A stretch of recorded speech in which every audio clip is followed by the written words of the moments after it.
coisa desse universo que você falou que, né, como tem o arcanjo, o querubim, Uhum. o serafim, tem os tipos de demônio, e na religião católica tem um deus, que digamos que seja a força suprema da religião, né? Então, tem vários tipos de demônio, mas eu queria saber se tem o Satã, que é o principal articulador de tudo isso. Tem. Esse aí é que eu me confundo um pouco.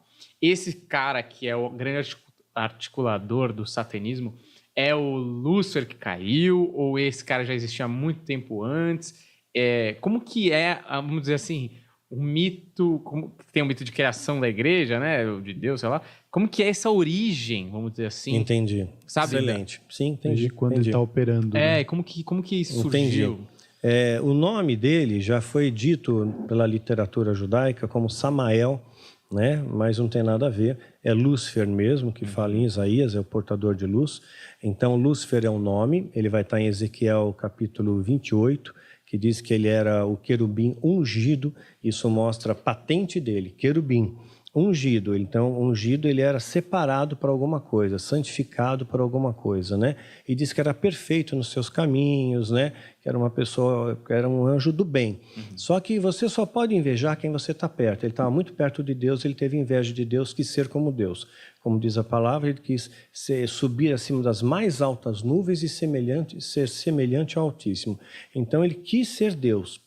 Ele quis ser Deus. A partir do momento que ele quer ser Deus, ele se transforma, Lúcifer se transforma em Satanás, que na verdade é só um adjetivo, não é um nome. Satanás é uma palavra em hebraica que quer dizer Satã, né? O adversário. Né? E a palavra diabo vem de diabolos, vem do grego, é aquele que traz divisão. São adjetivos só, mas o nome é Lúcifer. Né? O resto são só adjetivos.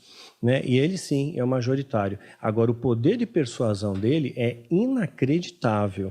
Ele enganou a terça parte dos anjos. A terça parte, isso não é pouco. Quando a gente imagina em terça parte dos anjos, quando a gente faz uma projeção para a Terra, temos 7 bilhões e meio de pessoas aqui, né? A gente vai ter uma ideia, a terça parte, né? Só que a Terra é um ponto no universo, é um nada. Né? Quando foi a sonda Voyager saindo do sistema solar, ela tirou uma foto da Terra perto de Saturno e a Terra é um pontinho. Até Carl Sagan chamou de um pálido ponto azul no universo. O nome né? do livro dele, né? O nome do livro dele é esse. Exatamente. Né? Pálido ponto azul no universo. E aí quando você vê as proporções, a Terra perto do Sol, um ponto. O Sol perto de uma gigante vermelha, um ponto. Né? Nós só enxergamos 4% do universo. O universo observável é só 4%. A gente não tem ideia de nada. Agora você imagina que o Deus Criador, o Todo-Poderoso, o El Shaddai, vai criar, né, uma quantidade de anjos, né, para caber somente nessa bolinha da Terra. Né? Então eu imagino que essas miríades são muito maiores. A Jerusalém Celestial é muito maior do que isso. Tem tamanho de uma galáxia, talvez. Né? Então não é do tamanho da Terra, não é uma coisa minúscula como nós, mas é grande. O Criador fez coisas grandes. Né? E eu acredito em vidas em outros planetas também. Porque seria utopia a gente acreditar que tudo isso aqui foi feito só para a gente. Né? Eu já falei isso em vídeo, inclusive. Né? Então, o que acontece? Então, quando ele enganou a terça parte, ele enganou muito, bilhões, trilhões de anjos. E o poder de persuasão dele foi muito bom. Foi muito bom.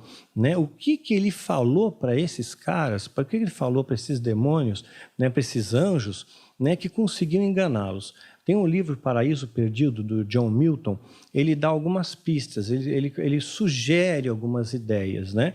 Então, dá a impressão, e como ele estava muito próximo a Deus, muito próximo do rei, digamos assim, ele sabia coisas que ninguém mais sabia. E ele começou a espalhar, isso é teoria do John Milton, tá? Começou a espalhar, e eu estou usando até como ilustração para a história de Mitre, né?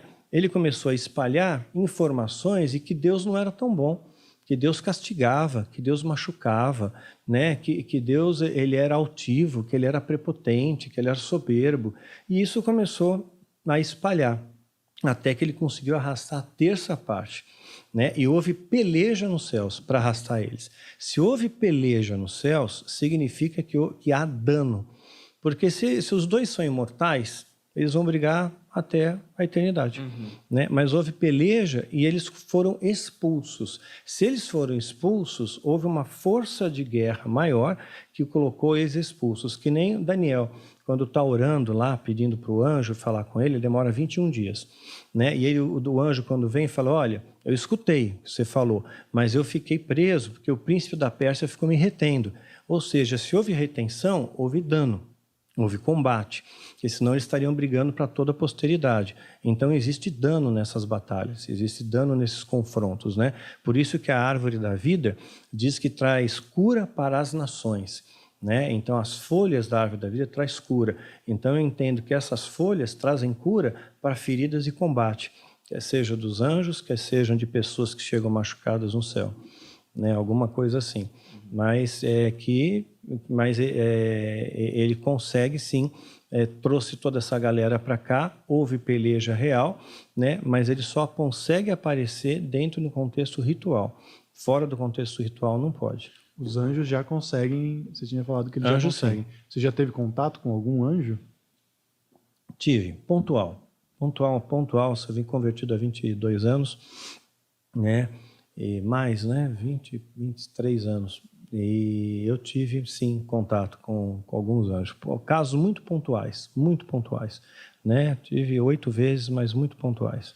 Muito precisos, assim, muita coisa que eu precisava naquele momento, né? Que era uma prova de Deus para mim que eu precisava, né? Então, assim, eu sempre fui muito racional, fui muito cético. E para eu acreditar em muitas coisas do sobrenatural, Deus teve a graça e a permissão de me permitir ver isso. Teve uma ocasião que quando eu morava no Vale da Bênção, não sei se você conhece, era Sariguama, quilômetro 52 da Castelo Branco, eles ligaram para mim, ligavam muito para minha casa para me ameaçar, o Zord e o Taulês. Eram 2 sumos sacerdotes satanistas. A gente só não ficou louco porque Deus não permitiu. Os Zord, então, incomodavam demais a gente. Aí, um dia, ligou uma moça que era Samanta, que fazia parte do engano, fazia parte lá do satanismo comigo. Né? E ela ligou aos prantos, falou, Daniel, eu preciso sair daqui, eu preciso sair daqui, eu preciso sair daqui, né? Mas eles não vão deixar, eles vão me matar, né? Eu sei que eu vou morrer. E muito desesperada, né? E eu peguei, acalmei ela por telefone, minha esposa pegou na extensão, a gente tentou acalmar ela, calma, você vem para minha casa, pega um táxi agora, vem para minha casa, você vai ficar aqui com a gente, né? E ela só chorava e não conseguia falar coisa com coisa, né? Ela falava coisas sem nexo. E de repente escutamos um barulho, um estrondo. Parecia alguma coisa que caiu no chão, né? Parecia uma batida forte na porta, eu não sei o que era. E a linha caiu. Eu não sei se o telefone caiu no chão também, a linha caiu. Naquela época não tinha bina, né? Então não tinha como dar retorno para ela. Então a gente ficou esperando a noite toda e orando por ela a noite toda. Quando deu umas 6 horas da manhã, nós fomos atender o telefone correndo, pensando que era Samanta, mas era o Zódico, né? E ele começou a falar coisas mórbidas, né, que ele fez com ela. E eu peguei, ia desligar o telefone, mas Deus falou comigo, não desliga não, né? Eu quero que você diga uma coisa para ele antes. Né? E eu falei o que Deus mandou dizer, e a sensação que eu tinha é que ele ia ficar com muito medo, que ele ia ficar apavorado com aquilo, né? Eu falei, puxa vida, né? Deus me dá autoridade para falar então, né? Eu falei, olha, é o seguinte, né? Se você não se arrepender, você vai morrer. Assim como o anjo da morte passou no Egito e matou os primogênitos, vai matar você também. E você vai para o inferno. E aí, quando eu falei isso, né? E eu falei com muita autoridade, falei com verdade, falei acreditando no que eu estava falando, ele riu na minha cara. Riu na minha cara, debochou, falou um monte de palavrão, e eu fiquei com cara de Juca do outro lado, né? E desliguei o telefone, né? Falei, poxa, Senhor. E ele falou, me deu dia e hora que ia me matar. Vou te matar no tal dia, tal hora, você está morto. E aí eu nem comentei muito isso com a minha esposa, né? Só nós dois sabíamos. E a gente pensou, bom, não vamos falar com ninguém, porque não adianta, a gente era muito sozinho. Né? Quando me converti, a igreja me tratava como parte leprosa do corpo. Tinham medo de que a maldição vinha em mim, ricocheteava e batia em outra pessoa.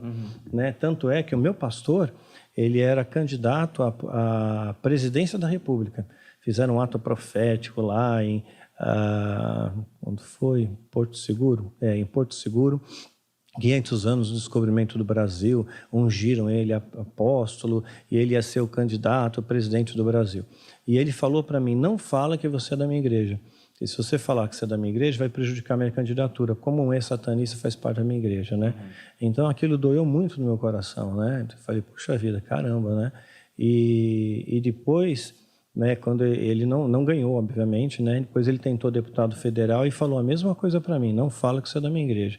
Então não tinha apoio da igreja, não tinha apoio de nada. As pessoas tinham medo de mim, tinham medo que ricocheteasse, respingasse a maldição, né?